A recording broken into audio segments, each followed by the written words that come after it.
youtuberos, soy Car2 y hoy vamos a ver a cómo hacer una fuente de alimentación fija con unos pequeños reguladores de tensión.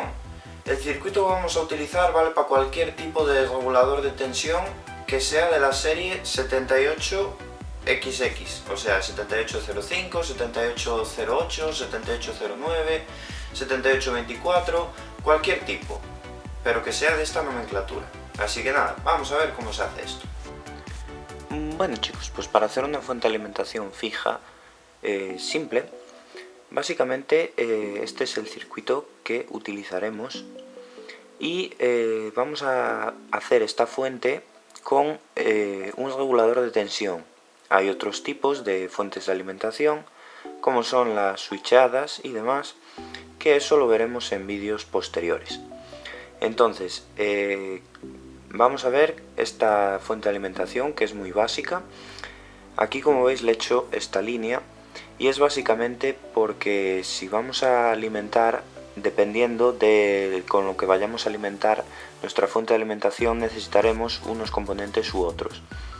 Entonces, si lo vamos a alimentar con un transformador, deberemos de poner a la entrada un puente rectificador y un condensador electrolítico de más de 1000 microfaradios. Entonces, si ahora no vayamos a utilizar, si la vamos a alimentar directamente, por ejemplo, con una batería de un coche o con un cargador de un móvil o cosas así, de un móvil no, porque ya nos entrega 5 voltios y solo nos valdría, bueno, no nos valdría para ningún regulador de tensión. Sería una fuente de alimentación de unos 12 voltios o cosas así. Esto también, una cosa que deciros, los reguladores de tensión tienen que tener un voltaje de entrada superior en 2 voltios más o menos para que funcionen al voltaje de salida, porque si no, no nos regulan.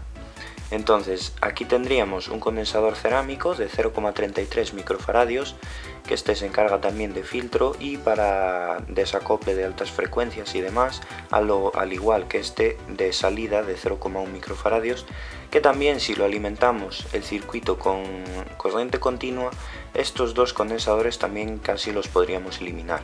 El único que no quitaríamos sería el de salida, un condensador electrolítico de 100 microfaradios, que este es bueno mantenerlo, porque nos da un voltaje de salida más estable. Entonces, tipos de reguladores de tensión. Bueno, pues tenemos 3 tipos, aquí por ejemplo tengo 2. En nuestro caso vamos a hacer una fuente de alimentación fija positiva, entonces utilizaremos un regulador de voltaje positivo, porque hay 2 tipos de reguladores de voltaje, están los negativos y los positivos, y luego están los de un valor fijo y los de un valor variable. Aquí no sé si lo apreciaréis, no tengo buena luz, pone L7805, y en este pone 7905. ¿Y cuál es el cambio? ¿Cuál es la diferencia? Pues que el 7905 regula voltajes negativos, o sea, sería para una fuente de alimentación negativa. Esto lo veremos en un vídeo posterior. Y este es un 7805. El 78 es un regulador de voltaje positivo y esto nos daría una salida positiva. Entonces va a ser la fuente de alimentación que haremos hoy.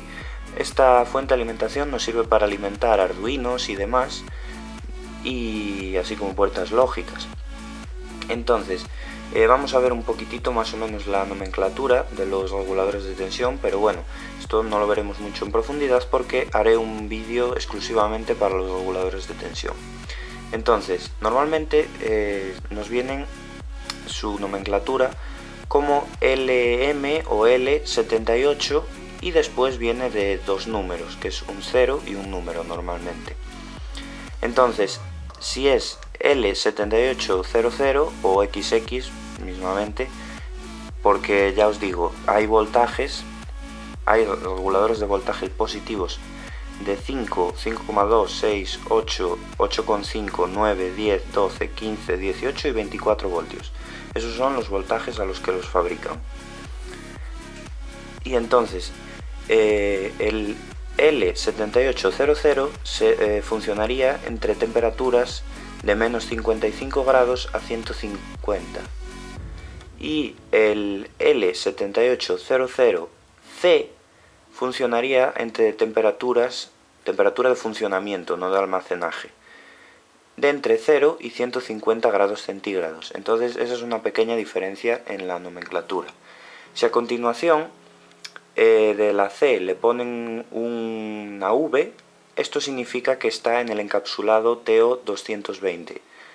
Aunque aquí, en este regulador de tensión está producido por Motorola y este es de ST Semiconductors, y en el Motorola nos termina en CT, y CT significa que es para encapsulado TO03 en ST Semiconductors, así que la nomenclatura también depende un poco del fabricante. Recomendaros mirar las datasheets de vuestros reguladores. Y después el voltaje máximo de entrada que soportan los reguladores de tensión, si son entre 5 y 18 voltios, solo le podremos meter 35 voltios máximo a la entrada, porque estos reguladores lo que hacen es cortocircuitar la salida para que así se nos regule el voltaje, para bajar el voltaje. ¿Y esto qué pasa? Que produce demasiado calor. Entonces, si lo alimentamos con mucho voltaje a la entrada, el regulador de tensión producirá demasiado calor y entonces se podría llegar a quemar. Pero como vemos aquí, el de 24 voltios no soporta 40 voltios a la entrada. ¿Y por qué? Pues porque obviamente no tiene que dar tanto salto como uno de 5 o uno de 18 voltios. Y de amperaje vienen soportando más o menos unos 1,5 amperios cada uno. Pues vamos a ver el montaje. Bueno, pues como vemos aquí ya tenemos montado nuestro circuito. El condensador que he utilizado, el de 0,3, tiene la referencia 334 y el de salida de 0,1 microfaradios tiene la referencia 104. Para los que no sepáis cuál sería su referencia en el código. También os remito al tutorial de electrónica básica condensadores, que explico bastante bien esto. Entonces, como vemos aquí, otra cosa deciros que las patillas del regulador de tensión son, aquí por ejemplo tengo uno, y la patilla 1 sería la entrada, la del medio sería la toma tierra y la de salida sería la número 3 sería la de salida. Es así de simple, están en orden las patillas, así que no tiene mucha mayor confusión. Como vemos aquí nos da un voltaje más o menos de 5 voltios. ¿Y a qué es debido esto? Que no nos dé los 5 voltios exactos. Pues una de dos, a que el voltaje de la batería esté un poco descargada y entonces no llegue a alimentarlo perfectamente. Y la otra cosa es que también tienen una tolerancia. Si por ejemplo nosotros en la nomenclatura os dije que había CV o CT, si delante de la CV o la CT le ponen una A, significa que tiene una tolerancia en el voltaje de salida del 2%. Y si no lleva ninguna A, significa que es del 4% la tolerancia. Entonces ahí tendríamos más o menos el 4% de pérdida de tolerancia. Tanto para arriba como para abajo sería esta tolerancia. Y bueno chicos, pues esto es todo. Espero que os haya gustado. Ya sabéis, si os ha gustado, dejar aquí abajo un me gusta, favoritos y suscribiros para más vídeos. Y no te olvides de seguirme en Twitter, en Facebook y suscribirte para mucho más.